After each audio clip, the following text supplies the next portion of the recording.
Can I just be true? Yeah. Amen. Yes, yes.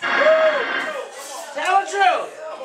So, but understanding that in all of this opposition, and out of all of this negativity, somehow the king is finding favor in Daniel. Now wait a minute. How is it possible that a king who does not believe in my God finds favor in one that does believe? This man does not believe in the same God that Daniel believes in. But yet he can find favor in Daniel. All right. Yes, yes. Has anybody ever gave you another chance? Amen. Out of all the messed up stuff you did, it seemed like they always continue to just encourage you. No matter how many times you stepped on their feelings, no matter how many times you just abused their kindness, they always accepted you back into the fold. Yes. Have anybody ever been there before? Most of us who are children, our parents are ones that no matter how much wrong you did them, they were always willing to see past what you did. And it was the love inside their hearts that brought back the ones who had come in back into the fold. Amen. The prodigal son left his family, left his father, but he never doubted one time that he could never come back. Never did. Never. That's the kind of love that we ought to display for one another, especially for our children and for others. Now I want you to understand something. This man was not a believer. But it can be fair to say that when you do God's will, when you perform God's work, when you are willing to go into the battlefield, regardless of the danger that's around you, God will protect you every single time.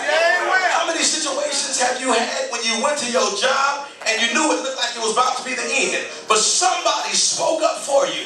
Somebody you wasn't even looking for came out of nowhere. Seemed like God dispatched the angel and said, I'm going to send somebody to speak for you.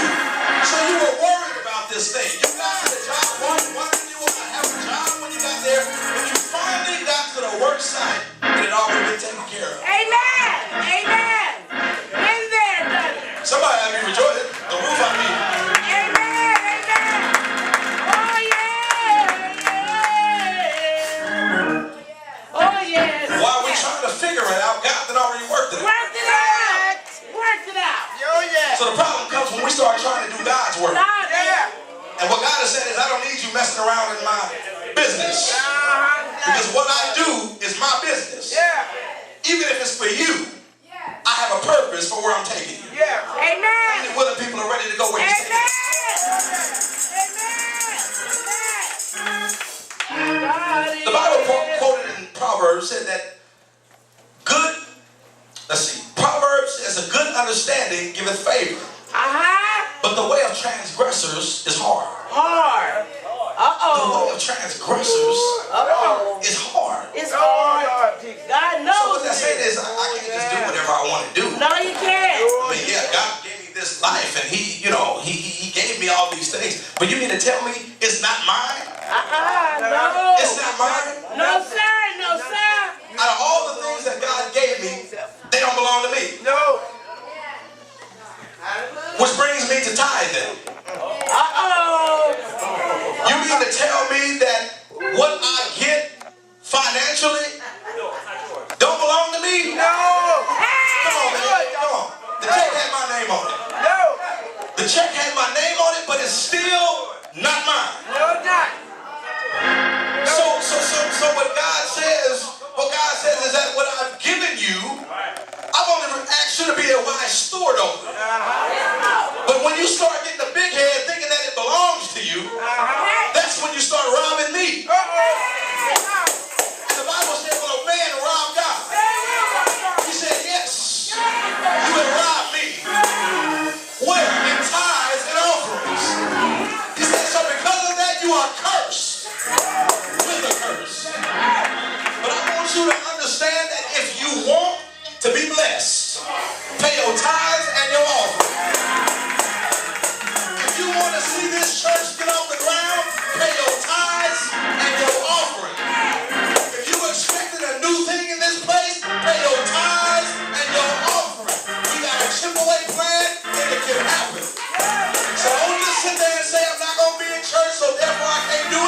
The devil's a liar. The devil's a liar. Pay your tithes. Okay, brother preacher. Okay, I hear all of that. But what do you mean? What is it? 10% out of everything you earn. 10% of your first fruits. 10%. What is 10%? If you have $1, how much? 10 cents. If you have $5. If you have $10. $1. If you have $100. $10. You mean to tell me that the other 90%, God said I could keep it? The other 90%. Even though it's his though, but all he required was just 10. If I could just do that much. Let me just say this. You see the key behind that is staying faithful to God. Yeah. Because see, the question was raised, will a man rob God? Will a man rob God? Yeah, he will rob now, in the God. literal sense, somebody said, well, no, God's never even been seen by any man. I mean, how would a man be able to do that? I mean, God is all power. I mean, how can he just sneak up on God? Well, God is everywhere. You will not sneak up on God. But God said, because my word says for you to pay or put your 10% in, your first fruits. When you do not do that, that is when I'll let something take place in your life. You think you got it rough now, you don't pay your tithe. Let's see what'll happen. He's going to get it anyhow. He's going to get it anyhow. I heard somebody say that one of the scariest things to do is not pay your tithe. Oh, man. Because you won't, see, let me just say this to you. When you do that, you obligate God to bless you. God has to keep his word. So when you pay your tithe, you are obligating God to bless you in advance. Now, let me say this. It will take an act of faith. It will take an act of faith. Yes, sir. But let me just say this. What you reap is getting ready to be the best thing from that tithe. When you are paying your 10%, you may get that same 10 back plus some. Plus. Look at your neighbor, say neighbor. Plus.